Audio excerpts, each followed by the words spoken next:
واجتناب البدعة والفرار منها. أشهد أن لا إله إلا الله وأشهد أن سيدنا محمدا عبده ورسوله شهادة تنجي من أهوال يوم القيامة قائلا اللهم صل وسلم وكرم وبارك على سيدنا محمد وعلى آله وأصحابه وأمته الذين فازوا بالنيل الجنة ونعيمها. أما بعد فقال تعالى مخبرا عمن ابتدع وعن قوم الذين فروا من سبيل الله المستقيم حيث قال ورهبانية ابتدعوها. وقال رسول الله صلى الله عليه وسلم في بعض أحاديثه وهذا حديث طويل نأخذ بعضه في الأخير ألا وإن كل محدثة بدعة. وقال في رواية أخرى وكل بدعة ضلالة وكل ضلالة في النار. صدق رسول صلى الله عليه وسلم. Al-Mukarramun wal Muhtaramun, para kesepuhan, para hujjah, para asatidz, wabil khusus Dewan Kemakmuran Masjid Jami Al-Ikhwan, Bapak Ketuanya, Bapak Wakilnya, anggotanya semuanya, semoga senantiasa berada dalam naungan rahmat Allah Subhanahu wa Ta'ala. Bapak-bapak, ibu-ibu, hadirin sekalian yang dimuliakan insyaallah, senantiasa tercurahkan rahmat Allah, kemudahan dari Allah dalam menghadapi berbagai urusan di kehidupan dunia ini. Hadirin rahimakumullah, malam ini bahasa kita tentang sesuatu yang dulu sering kita hindari. Dulu saya membahas masalah kayak ini sering dibilang jangan gitu, takutnya nanti terjadi hal yang tidak dikehendaki. Tapi ini harus dibahas, ya nanti tidak terjadi kesalahpahaman di depannya. Hadirin rahimakumullah, ada satu hadis yang kadang dijadikan landasan oleh sebagian umat Islam. Hadis yang kita ambil tadi belakangnya, ala wa inna kulla muhdatsatin bid'ah wa kulla bid'atin dhalalah. Kemudian dalam riwayat lain tambahkan wa kulla dhalalatin finnar. Ketahuilah bahwa segala sesuatu muhdatsah, sesuatu yang baru, yang dibuat-buat baru, belum ada sebelumnya, itu disebut dengan bid'ah. Wa kulla bid'atin dhalalah. Biasanya lafaz kul itu diterjemah dengan setiap, dan setiap bid'ah itu dhalalah. Kemudian di riwayat lain dinyatakan wa kullu dhalalatin finnar, dan setiap yang sesat itu masuk neraka. Jadi kalau kita simpulkan berdasarkan hadis ini apa adanya, secara harfiah segala sesuatu yang baru dianggap sesat, ya kan? Sekarang kita cek sejarah masalah. Kita mulai dari pas Ramadan, kita sholat tarawih. Apakah kita datang ke masjid sholat masing-masing ataukah berjamaah dengan satu imam? Pas sholat tarawih, ya kalau datang ke masjid itu berjamaah satu imam, apakah kemudian berkelompok-kelompok? Ada misalnya yang sholat sendiri, di belakang ada makmum, ada yang sendirian aja sholatnya. Satu imam kan rata-rata ada nggak masjid yang pas malam Ramadan ternyata ada diadakan sholat tarawih secara berjamaah dengan satu imam, tapi sholat tarawihnya masing-masing. Ada nggak? Nggak ada ya. Baik, nggak ada. Kemudian ada nggak sholat tarawih? Kalau di masjid nih, bukan di rumah, mungkin sholat di rumah, mungkin ada yang melaksanakan sholatnya di masjid, tapi tarawihnya dimulai di atas jam 12. Nggak ada ya. Kira-kira kalau ada seperti itu, ada ikut nggak? Sholatnya mulai jam 1 misalnya, atau mulai jam 2, bisa sepi, cuma ada imamnya doang.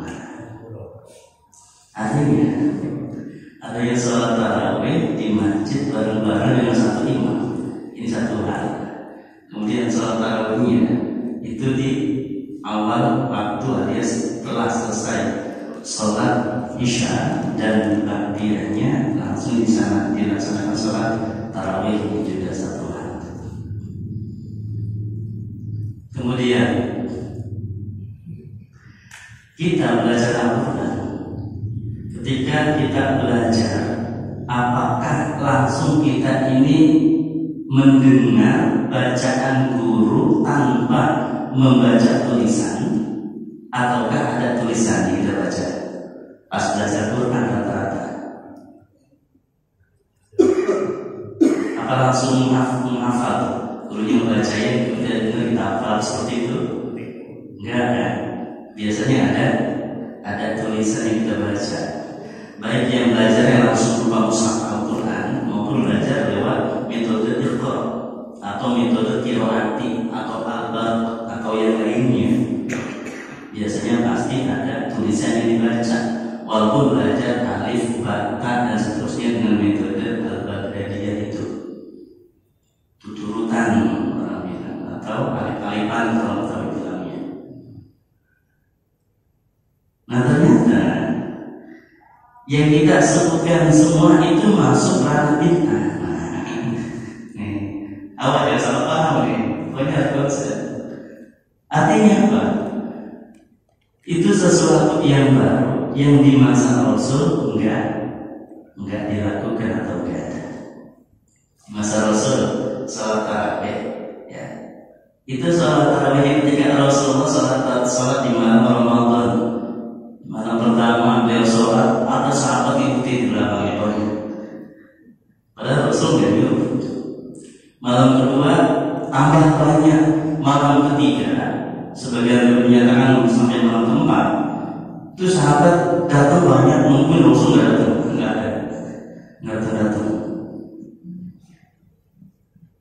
Nah, di masa Sayyidina Abu Bakar As-Siddiq, ya, di masa Abu Bakar As-Siddiq dilanjutkan seperti itu apa adanya. Artinya di malam Ramadan tidak ada sholat yang kemudian disebut dengan istilah tarawih di masjid dengan satu imam.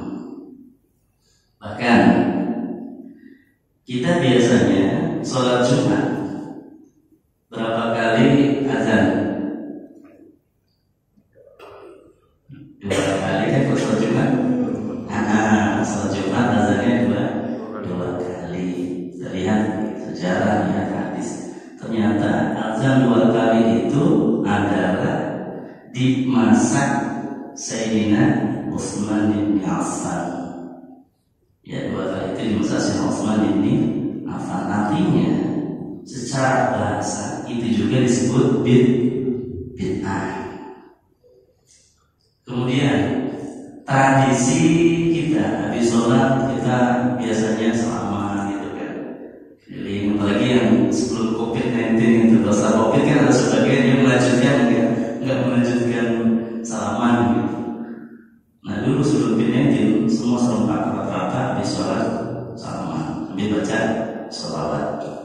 Apakah di masa Rasulullah seperti itu? Nah itu juga pertanyaan. Berarti itu semua secara bahasa disebut bid'ah. Nah kemudian Sayyidina Umar bin Khattab, beliau yang kemudian mengumpulkan para sahabat untuk sholat tarawih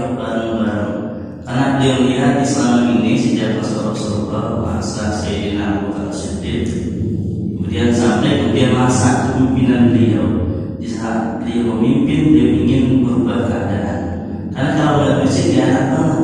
Itu pas malam Ramadan, sholat pada masing-masing.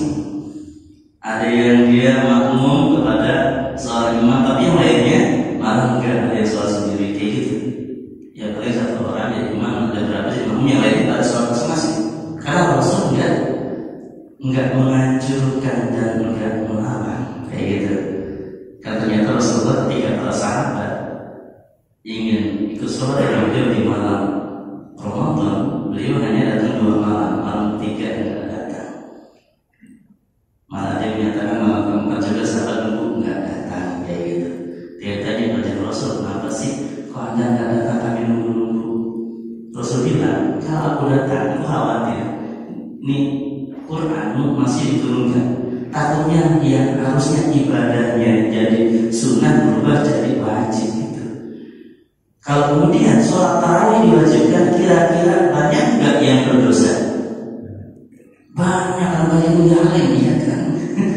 Repot urusannya, apalagi kemudian mudik, kasihan itu.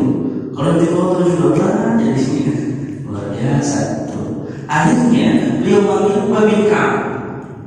Sahabat Ubay bin Ka'ab yang dikenal sebagai qori'nya para sahabat di masa itu, suaranya bagus, baca Qurannya yang paling baik. Beliau jadi imam, kemudian para sahabat dipersilakan menjadi makmum dan sholatnya 20 rakaat. Kemudian saya juga bilang apa? Ni'matil bid'ah hadhihi. Sebagus-bagus bid'ah itu ini. Jadi gimana cara memahaminya? Sayyidina Umar bilang itu bid'ah, tapi beliau sendiri kemudian nyuruh, ayo, ya kan? Kemudian Sayyidina Utsman bin Affan, beliau tahu sesuatu yang baru yang tidak pernah dilakukan Rasulullah, itu secara bahasa disebut bid'ah, tapi beliau lakukan juga untuk membuat ada tambahan azan yang kedua. Berarti yang kita lakukan selama ini banyak yang masuk kategori bid'ah secara bahasa. Nah ini nih penting garis bawahi, secara bahasa. Nah, sekarang kita akan berusaha memahami ini kenapa terjadi perdebatan terkait definisi. Sebenarnya perdebatannya itu enggak perdebatan yang sesungguhnya, perdebatan yang kalau secara ranah ilmu pemantik atau sebut hanya syar'i saja. Cuma kelihatannya perdebatan benar-benar itu. Hanya sayangnya ada yang kebablasan, bahkan banyak yang kebablasan, yang harusnya bukan bid'ah, disebut bid'ah gitu. Kita lihat di kalangan ulama Ahlussunnah wal Jamaah, seluruh mazhab yang bahkan mazhab yang 5 pun juga ikut. Mazhab Al-Zahiri juga sebenarnya sama persis. Perdebatan terkait definisi bid'ah itu menjadi 2 golongan. Ada golongan yang mengambil ranah ijmali, ada yang tafsili, ada yang mendefinisikan bid'ah secara terperinci, ada yang secara global. Yang mendefinisikan bid'ah secara terperinci adalah Sultanul Ulama Syekh Izzuddin bin Abdus Salam. Ini ulama besar dalam mazhab Syafi'iyah, dan mayoritas ulama Syafi'iyah ikut pendapat beliau untuk definisi bid'ah bahwa ya, bid'ah itu secara bahasa kan maknanya sesuatu yang baru. Maka semua yang baru yang nggak pernah ada di masa Rasul itu bisa disebut bid'ah. Bisa disebut bid'ah. Termasuk kita belajar Al-Quran pakai tulisan itu bid'ah. Mushaf Al-Quran di masa Rasulullah belum ada harokat dan bahkan belum ada titik. Baru ada titik pembeda bunyi A itu di masa Rasul Adu Ali. Kemudian nanti ada titik lagi pembeda huruf itu di masa setelahnya, di masa Imam Al-Khalil, Ahmad bin Khalil. Di masa nanti baru muncul harokat, tambah tasydid, ada sukun dan sebagainya, ada tanda waqaf, wasol dan sebagainya. Berarti mushaf yang kita baca di masa sekarang termasuk kategori bid'ah secara bahasa.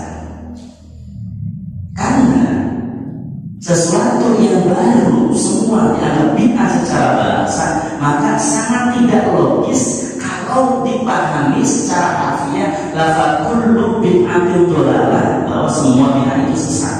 Artinya yang baru seluruhnya sesat, tidak. Rupanya hadis itu berdasarkan pendapat ini itu khusus untuk bid'ah yang bertentangan dengan agama Islam. Makanya kemudian beliau Imam Izzuddin Abdus Salam berbid'ah, bid'ah itu ada yang wajib, bid'ah wajib, ada yang sunnah, ada yang mubah, ada yang makruh, ada yang haram. Contoh bid'ah wajib. Orang kalau tidak belajar ilmu tata bahasa itu tidak mungkin bisa memahami Al-Quran, memahami hadis.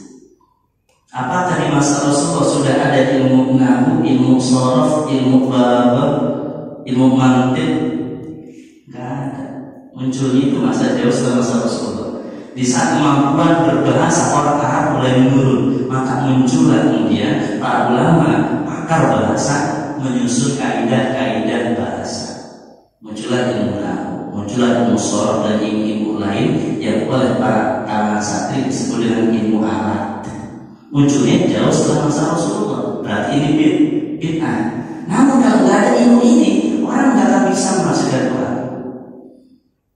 Sama dengan ilmu fikih, munculnya setelah masa Rasulullah. Kalau nggak ada ilmu fikih disusun oleh para ulama, umat zaman sekarang bingung. Belajar bisa masuk ke Quran kita nggak mampu. Bahkan walaupun kita bisa bahasa Arab, kagak bakalan paham. Paling paham persen itu. Hadis saja yang lebih mudah memahaminya karena kita susah. Saya sering mencontohkan dulu. Contoh ada hadis innamal ma'u minal ma'i. Hadis sahih. Innamal ma'u minal ma'i.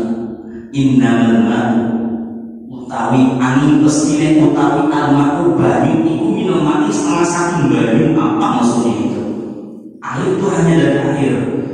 Orang yang paham bahasa Arab saja belum tentu bisa paham memahami hadis kalau tidak belajar ilmu tafsirnya, ilmu usul fikihnya. Munculnya usul fikih juga setelah masa Rasulullah.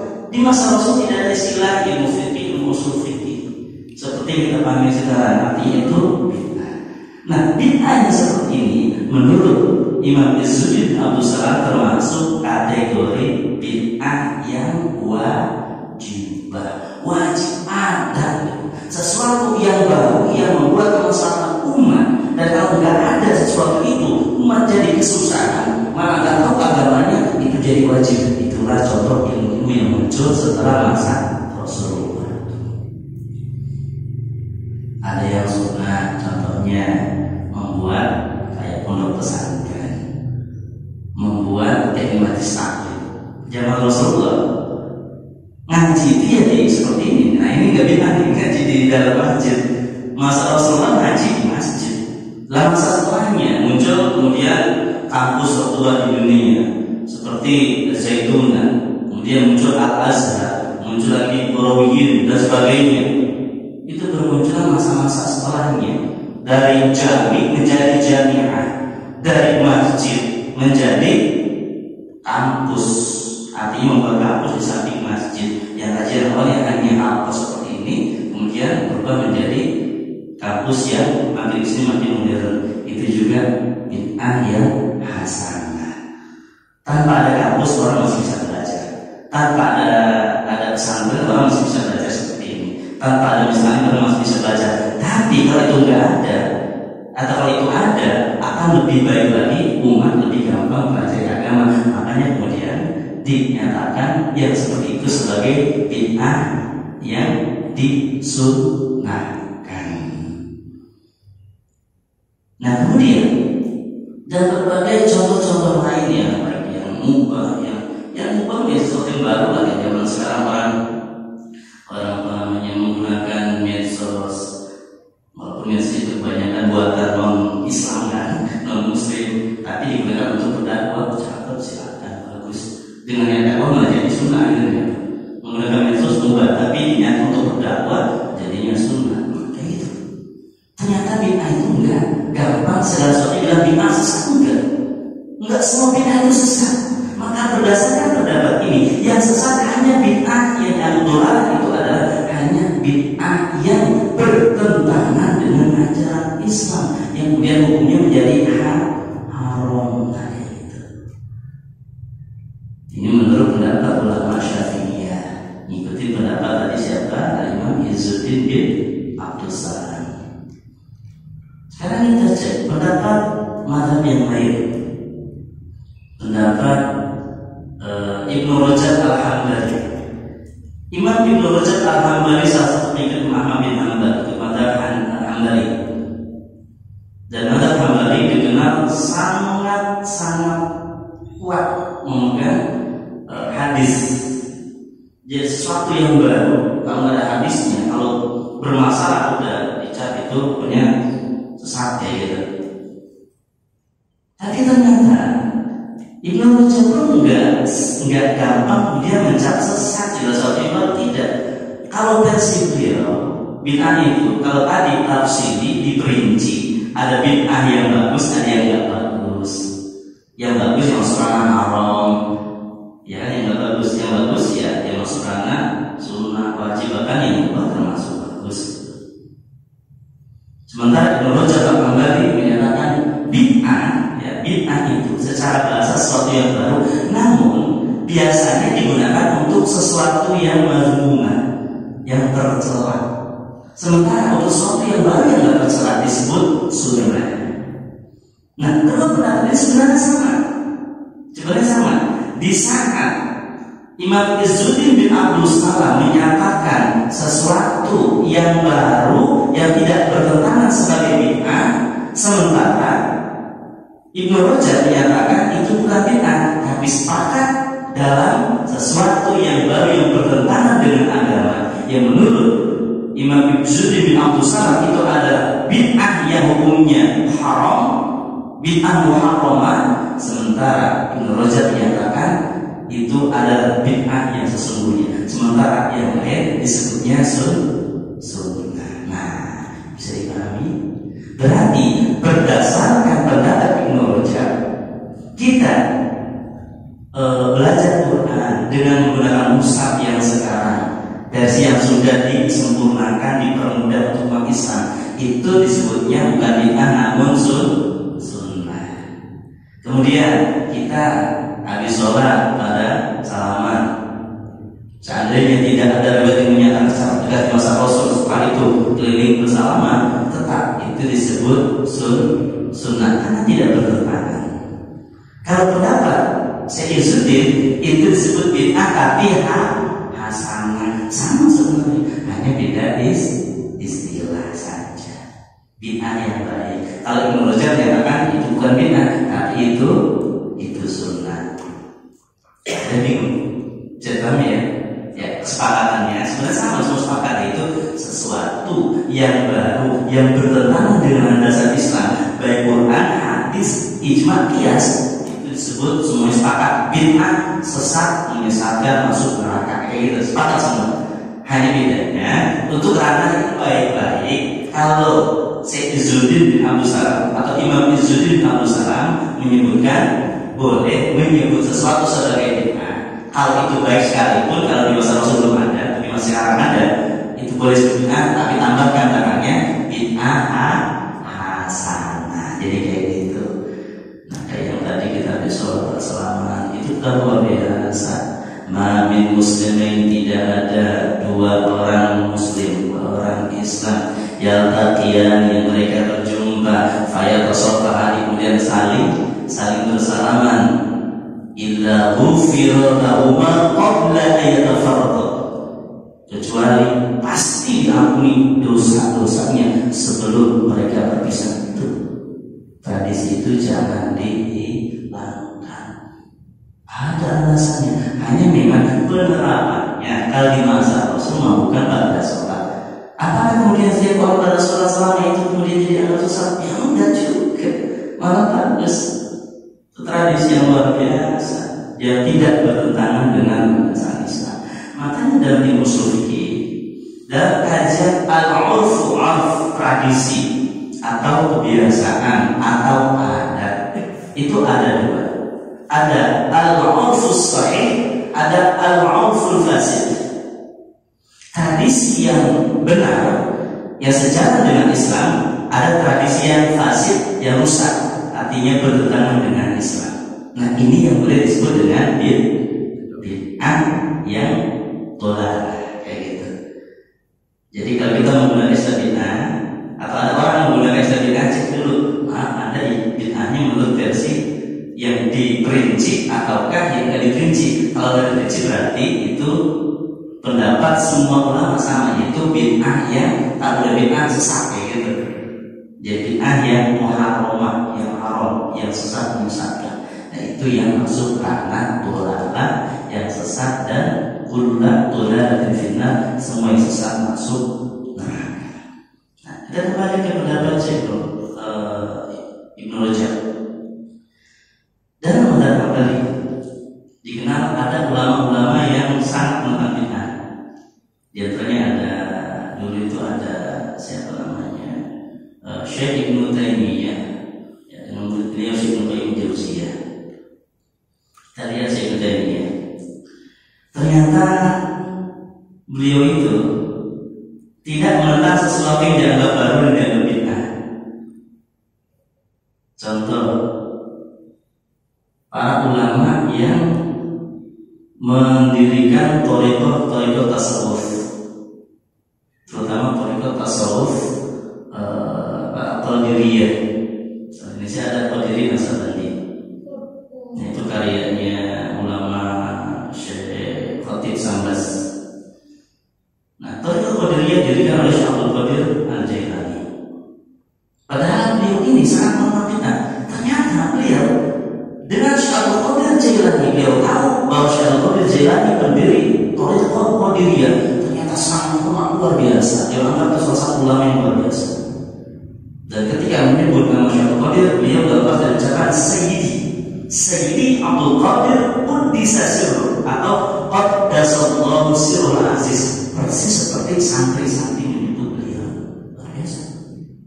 Kemudian ketika Syekh Taimiyah wafat, apa yang terjadi? Murid-murid beliau, para pencinta beliau yang faham pemikiran gurunya, ternyata mereka, gurunya ketika wafat itu kan biasa dimandikan, itu air bekas mandinya sedikitnya diperkutin. Mereka yang bertabaruk tuh, artinya murid-murid beliau pun tidak menentang tabarukah. Air bekas jasad beliau dimandikan itu diperkutin. Mereka bertabaruk mencari keberkahan dari seorang Syekh Ibnu Taimiyah yang dianggap ulama besar di masa itu. Padahal Syekh Taimiyah dikenal sebagai anti bid'ah. Mestinya murid-murid juga sama anti bid'ah. Ternyata enggak. Kalau bid'ah itu bid'ah yang baik, ya tetap tidak ditentang. Kemudian Imam Ahmad bin Hanbal, beliau dahulu pernah dapat surat dari gurunya Imam Syafi'i, dibawa oleh murid Imam Syafi'i yang teman Imam Ahmad itu Imam Rabi'. Jadi diminta Imam Rabi' coba datang Ahmad bin Hanbal. Ahmad bin Hanbal ada di Hijaz, sementara Imam Syafi'i ada di Mesir saat itu. Pergilah Imam Rabi' bawa surat itu. Ketika diberikan, kemudian Imam Rabi' bilang coba baca isinya apa. Imam Ahmad coba baca coba. Habis dibaca, luar biasa. Merasa terharu Imam Ahmad bin Hanbal. Jadi terharu, ya ada sedih tapi juga ada bahagia. Menangis itu. Nanya Imam Rabi, kenapa ini kok kayaknya sedih, kenapa itu menangis? Kata Imam Ahmad, ini guru kita Imam Syafi'i, beliau ternyata dalam suratnya bercerita bermimpi ketemu Rasulullah. Setelah itu Rasul bilang agar Imam Syafi'i nulis surat untuk Imam Ahmad, dinyampaikan salamnya dari Rasul ke Imam Ahmad. Luar biasa, disalamin dari Rasul. Nah, kemudian dalam surat itu juga disebutkan bahwa Rasulullah memberitahukan, bilang ke Ahmad bin Hanbal, nanti dia akan diuji di masa depan dengan ujian yang dahsyat. Dia akan diuji bahwa bahwa dia dipaksa untuk menyatakan Quran itu adalah makhluk kayak gitu, hadis. Maka bilang kepada hamba harus memegang erat apa yang sudah diyakini, jangan kendor gitu. Insya Allah nanti sampai hari kiamat Ahmad bin Hanbal akan menjadi ulama yang dihormati, yang terhormat, ya dihormati di langit dan bumi, termasuk dihormati di dan akhirat. Luar biasa. Mendengar itu langsung Umar bilang, wah luar biasa, itu informasi yang sangat menggembirakan. Nah, para ulama di masa salafus saleh ketika mendengar informasi menggembirakan, pagi itu luar biasa, informasi langsung dari sang guru yang berjumpa dengan Kanjeng Rasul dalam mimpi dan dikasih salam. Kemudian ada informasi beliau menjadi orang yang sangat dihormati, yang derajat sangat tinggi juga dari akhirat, di langit dan di bumi. Akhirnya beliau rasa syukur ya, dilepas jubah. Kalau orang Arab itu kan pakai gamis dan luarnya ada jubah ya, double. Kita Indonesia kan ada yang double. Kalau Arabnya bisa double, bagian dalam gamis, luarnya itu burda, jubah luar. Nah ini Imam Ahmad kan membuka jubahnya yang luar dibuka, dan jubah dalamnya yang gamisnya itu diberikan kepada Imam Rabi sebagai bentuk rasa syukurnya atas syukuran. Ulama Imam Rabi dari Kairo tanya lagi, Rabi, kamu sudah pulang? Ya guru, dapat apa dari Imam Ahmad? Kaget itu dapat tahu gurunya dan beliau dapat apa? Akhirnya dikasih ini, guru dikasih gamis. Imam Syafi'i bilang, udah bawa sini gamisnya. Kaget, waduh saya dikasih kok malah guru mengambil gitu. Mikir awalnya, ternyata Imam Syafi'i, tenang Robi, ini nggak akan saya ambil. Saya cuma minta tolong kamu, coba tolong kamu rendam jubah Ahmad bin Hanbal ini. Nanti airnya tolong berikan ke saya, akan saya gunakan untuk mandi. Saya minta baru kepada Ahmad bin Hanbal, coba itu. Tabarukan di masa para imam madhab itu sudah ada dan sudah terbiasa. Yang tabarukan ulama-ulama yang sangat pakar hadis. Nah zaman sekarang orang berbiasa tabaruk malah gampang bilang bid'ah sesat. Padahal itu bukan bid'ah. Di masa Rasul tabaruk udah biasa. Rasul mengatakan beliau itu membawa, kalau demikian kita sekarang kayak plastik gitu. Dulu kan ada plastik punya tempat berisi darah beliau. Ya berisi darah beliau. Kemudian ada salah satu sahabat dibilang, tolong buang darah saya ini ke tempat yang tidak ada yang tahu kecuali hanya engkau dan Allah. Ya, ke tempat yang tidak ada yang tahu kecuali hanya engkau dan Allah. Ya berarti artinya makhluk lain pun juga saya sampai tahu gitu. Dibawa dia keluar, itu dia bingung di kemana ini dia. Tapi kalau saya balik dia baiknya Rasul tanya, Rasulullah, gimana kamu sudah buang? Sudah Rasul, ke tempat yang tidak ada yang tahu kecuali Allah. Iya Rasul sudah nih. Rasul tersenyum, langsung dia bilang, tadi kamu minum darah saya. Sahabat, iya Rasul. Sahabat tertarik dengan darah dari Rasul. Luar biasa, luar biasa. Ketika ada sahabat yang bilang, nanya, ini kok darah Rasul diminum emang enggak? Pas minum emang yang nggak jijik gitu. Dia bilang, jangan darah Rasul. Seandainya kotoran Rasulullah diminta oleh beliau untuk saya marah, pasti saya marah betul. Enggak kayak gitu. Jadi kan atau santri dia nyala kiai sama enggak? Ada darah kiainya minum darah saya. Enggak bakalan. Rasulullah kalau sangat luar biasa. Artinya sangat biasa dapatkan bertabar dengan Rasulullah itu biasa. Saya saja masih orang gampang berkencang bid'ah, udah itu bid'ah yang sesat lagi. Kalau bid'ahnya dia tambahin, oh ini bid'ah tapi hasanah. Artinya kalau menurut Ibnu Rajab itu adalah sunnah, bukan bid'ah. Bisa dipahami maksudnya? Jadi kesimpulannya, kita jangan terlalu cepat mencap sesuatu sebagai bid'ah yang sesat menyesatkan. Boleh sebut sesuatu yang baru sebagai bid'ah, tapi tambahkan belakangnya bid'ah hasanah, bid'ah yang baik.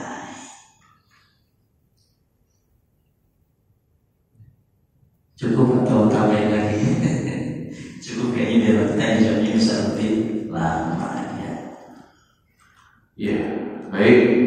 Bapak-bapak dan ibu-ibu sekalian, demikian tadi materi kita malam ini, ya, yaitu tentang apa yang sebenarnya bid'ah. Ya, kita sudah semua mendengar. Jadi apa yang sebetulnya yang bisa dikatakan bid'ah dan bagaimana. Ya. Ada waktu kurang lebih 8 menit. Ya. Barangkali dalam waktu ini ada jemaah yang ingin bertanya, kami persilakan. Ya, Pak Widodo, silakan. Assalamualaikum warahmatullahi wabarakatuh. Ustaz ingin menanyakan mengenai salam. Salam itu apakah dari dulu sampai sekarang itu maksudnya itu begini atau mungkin ada bentuk salam yang lain? Dan begitu COVID itu ini tapi itu maknanya salam juga gitu. Atau mungkin begini tapi maknanya salam itu kira-kira apa? Apa namanya? Baik. Jadi salam kan itu ucapan assalamualaikum. Nah itu ucapannya itu salam. Sementara kita berjabat tangan namanya musafahatun. Maka tatkala kita menjabat salam sambil jabat tangan itu dapat salamnya, dapat musafahannya. Itu yang kemudian menyebabkan orang saling menunjukkan rasa cintanya, dan karena rasa cinta itulah Allah gugurkan dosa-dosa sebelum mereka berpisah. Namun di masa COVID, ya di masa COVID itu ada yang menganjurkan Ustaz ini karena di sidang itu ada bibit penyakit dan sebagainya, ya kemudian kan udah kayak gini aja. Itu kan kemarin, biar kemarin terjadi perdebatan, ya itu kan perdebatan kemarin. Ada yang kemudian pakai dan itu tetap salaman. Malah saya dengar tanda saya waktu itu beliau pas masa COVID masuk rumah sakit. Pas sudah sembuh, kemudian nanya ke dokter, "Dok, kalau di kampung saya ada tetangga saya mau jenguk gimana?" Dia bilang, "Iya nggak apa-apa Pak, jenguk nggak apa-apa, jenguk aja." Terus kalau salaman gimana? Sebenarnya salaman itu nggak apa-apa. Jadi kemarin itu sebenarnya ranahnya memang ranah perdebatan. Ada yang mengambil hati-hati, ada yang maksimal, ada yang menyatakan apa yang enggak. Karena pada dasarnya ulama secara tidak sehat itu terpengaruh mindset masing-masing. Kalau dia kemudian merasa takut, kemudian selalu was-was, ini yang gampang menjadi penyakit. Tapi kalau dia yang ada juga, insya Allah Bismillah. Tapi tetap tidak boleh kemudian salah juga. Makanya kemudian kemarin itu salahnya begini, ya boleh dibilang bagi yang menyatakan kemarin penyakitnya memang penyakit yang dahsyat, itu ranah darurat. Kalau sekarang ya udah lagi ini ngapain ini ada soal kayak gini atau musafahannya itu biasa gitu. Kalau orang nggak cuma musafahan biasa pelukan kanan kiri ini nempel, itu tradisi di Timur Tengah. Kita pakai bagus karena dengan kita bisa pelukan itu sesuatu yang luar biasa. Tapi jangan badan sholat juga terlalu ya, kalau bahasa itu aman, kalau bahasa aman pelukan juga ya jadi lama. Artinya ketika teman-teman yang kita akrab banget silakan. Namun yang ini mah hanya pas karena COVID aja, di luar itu udah balik lagi. Kira-kira gitu. Ya. Cukup Pak Widodo. Baik, ada yang lain? Ya, sekarang Pak Widodo. Assalamualaikum warahmatullahi wabarakatuh. Tadi kan Pak Ustaz sudah menjelaskan ya di arah yang sama. Katanya belum konkret kalau dibedakan contohnya kita yang melalah. Oh baik aja ya. Ya baik, bid'ah yang mulalah, sesuatu yang tidak ada di masa Rasul, ada di masa sekarang, dan itu bertentangan dengan ajaran Islam. Kira-kira apa? Apa kira-kira? Maulid dolalah pasangan Maulid Nabi dolalah pasangan. Nah, isinya baik semua tuh. Ya, isinya baik semua. Boleh bertentangan. Orang minjem uang melalui bank yang sistemnya itu kemudian sangat-sangat menggenjot umat. Nah, kalau itu baru tuh di masa Rasul belum ada, ya kan? atau berkeliling lah. Yang itu semua peralatan yang benar. Di masa dulu ada sih yang mirip itu, tapi kan belum ada lembaga perbankannya. Nah, lembaga perbankannya kalau kemudian menjadi perbankan yang gencar umat itu ya dolar. Bukan berarti bank semuanya dolar juga. Karena kalau bank seluruhnya dolar, ya ada kita nggak boleh pakai uang. Mengingat uang rupiah dibuat oleh BI, iya kan? Nah itu kemudian lagi ada konser-konser, bukan konser sholawat, tapi konser-konser lagu-lagu yang mengajak orang untuk bermaksiat. Nah, gitu. Semua jenis kemaksiatan yang ada di masa lalu, ada di masa sekarang itu bid'ah tunggal. Lokalisasi di masa Rasul ada nggak lokalisasi? Ya, zaman sekarang ada. Ya. Sholawat sambil dangdutan Bagaimana? Bagaimana?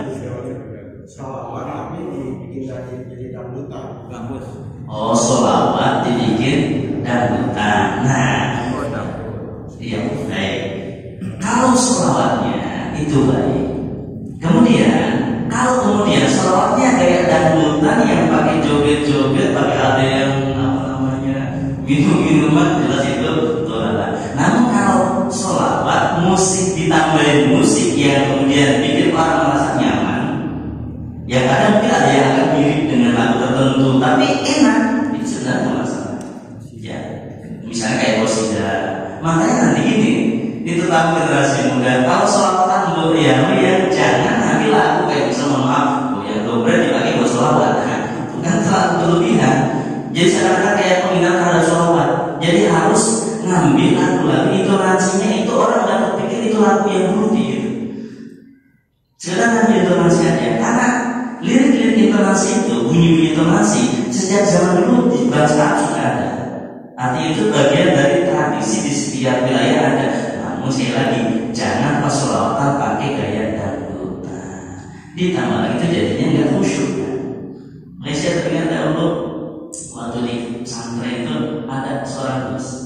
Yang santri itu kadang gini, santri kadang-kadang pas sholawatan malah pakai lagu pengantin baru ada ya Rasulullah sallallahu alaihi kalau kayak lain sih ya. Tapi ada satu yang bilang, awasnya lagi baca ini maulid, jangan pakai lagu-lagu macam-macam, udah lagu yang ngajarnya standar biar khusyuk gitu kata beliau. Kalau ngajar kekhusyukan lagu yang standar, kalau ngajar bisa seni silakan, tapi sekali lagi jangan lagu-lagu yang ketika orang mendengar itu yang berpikir adalah lagu yang isinya ngajak maksiat. Itu kira-kira apa jalan tengahnya? Ya. Kalau di Jawa Ya. itu ada kalau panen setelah bumi atau setelah laut itu doanya doa Islam. Ya, baik. Itu buat sedekah. Jadi buat sedekah laut. Soalnya yang memberikan rezeki itu bukan Allah gitu, tapi laut. Iya baik. Iya baik. Ya ini kembali kepada mindset, kembali kepada i'tiqad dan niat. Memberikan sesuatu, kemudian ibarat bahasa mudahnya namanya sesajen ya, kayak sesajen baik. Sesajen itu kan meletakkan sesuatu di tempat khusus. Kan ada sejarah bersama. Di masa Nabi Allah SAW, ketika terjadi perdebatan antara Qabil dan Habil memperebutkan ikliman yang cantik cerita. Apa yang diminta oleh Nabi Adam setelah beliau munajat kepada Allah, dikasih informasi, kemudian Nabi Adam memerintahkan kepada dua putranya. Apa yang diperintahkan? Disuruh apa itu? Iya. Kita kan juga bisa berkurban sama kayak itu ranahnya. Artinya masing-masing memberikan sesuatu, diletakkan di tempat yang tinggi. Kalau orang tertentu bisa altar gitu. Akhirnya ini ngasih kambing, ini ngasih buah-buahan. Niatnya apa? Niatnya ini mohon pada Allah diberi petunjuk mana yang diterima pengorbanannya kayak gitu. Yang diterima pengorbanannya, ternyata pengorbanan hampir diterima. Dua-duanya memberikan sesuatu itu kan niatnya kepada Allah ya. Makanya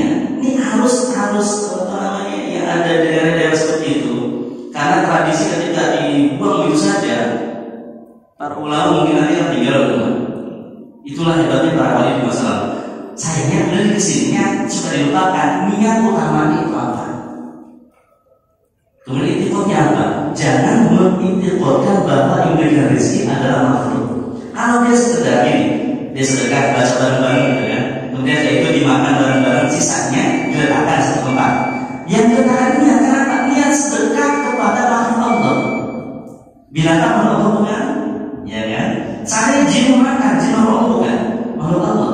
Beriman atau tidak beriman dia makhluk Allah. Kalau tidak seperti itu ya Allah, ini sudah baca bareng-bareng, makanan doain biar jadi berkah.